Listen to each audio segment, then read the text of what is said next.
जोंनि UPPL हान्जानि मोनसे गिदिरथिं सुबुं गौमा बेवहाय खुंदों आरो बेवहाय बाहागो लानानै गोजोननाय मोन्दों। सरकार दानायनि सिगाङाव बेवहाय आङो मिटिङाव फैदोंमोन। बै समाव सिनियर मानसिफ्रा बुंदोंमोन जे नोंसोरो देरहानानै थांनायनि उनाव BPF बायदि हाग्रामानि सरकार बायदि जानो नाङा, जों नोंसोरजों अराय सम थागोन। आरो दिनै आङो बोसोरथामनि उनाव फैनानै बे आम्बागाव ओनसोलाव एसेबां रोजा रोजा रायजो राजाफोरखौ नुनानै गोसोखौ थुलुंगाखांनाय मोन्दों आरो गोजोननायबो मोन्दों। आरो दिनै मोनसे फोथायनाय फैदों जे जोङो माबा मोनसे रायजोआ लुबैनाय बायदि, रायजोआ हास्थायनाय बायदि खामानि मावनो हादों। बिसेसके गोजोन गायसननाय, बयबो रैखाथि मोननाय, मोजां थासारि दानो हानाय, बेखौ जोङो मावफुंनो हादों। आरो बेखौ नुनानै रायजो राजाफ्रा दिनै लोब लोब UPPL हान्जायाव आरो हाबफैबावदों। फैबाय थानाय समावबो बे ओनसोलनि जौगानायनि थाखाय जों खामानि मावलांबाय थागोन।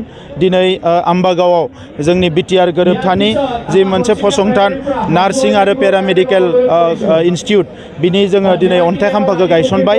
आं मिजिंथिदों बोसोरथामसोनि गेजेरावनो बियो लुखांजागोन।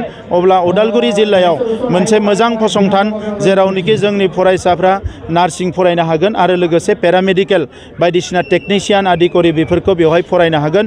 आरो बे अनुष्ठाननि गेजेरजों, बे फसंथाननि गेजेरजों उदालगुरि जिल्लानि जौगानाया आरोबाव मोनसे आगान बेयो आवगायलांबावगोन।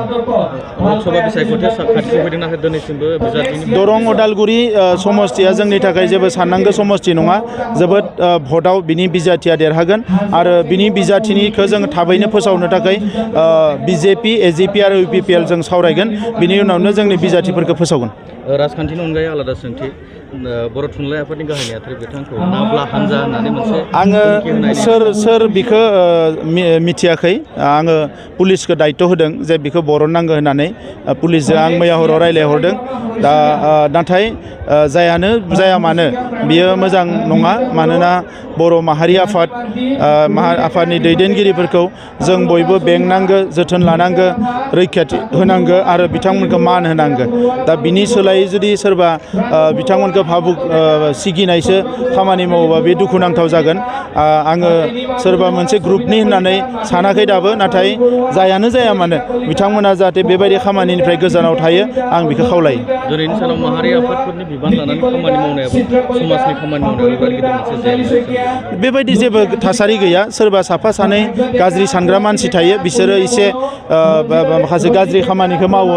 नाथाय बेबायदि गाज्रि सानग्रा मानसिया गावसो धंस जायो, बियो रावनिबो जेबो खहा खालामनो हाया। क'क्राझार सहरनि साखाथि थिथागुरियाव थानाय मानास पाब्लिक स्कुला 2024-25 सोलोंथाइ बोसोरनि गोदान मुं थिसननाया सोलिगासिनो। थिथागुरियाव थानाय इंराजि बिजोंनि मानास पाब्लिक स्कुलाव दासान्दि नार्सारिनिफ्राय 8 थाखोसिम गोदानै मुं थिसननाया सोलिगासिनो। बे फरायसालियाव गुन गोनां सोलोंथाइ होनायजों लोगोसे फरायसाफोरनि थाखाय दं मोजां खाबुफोर। थाखो फोरोंथायनि अनगायैबो yoga classes, basic computer education, English speaking skill, maths and science projecting, highly experience faculty आरो स्मार्ट क्लासेसनि खाबुफोर दं।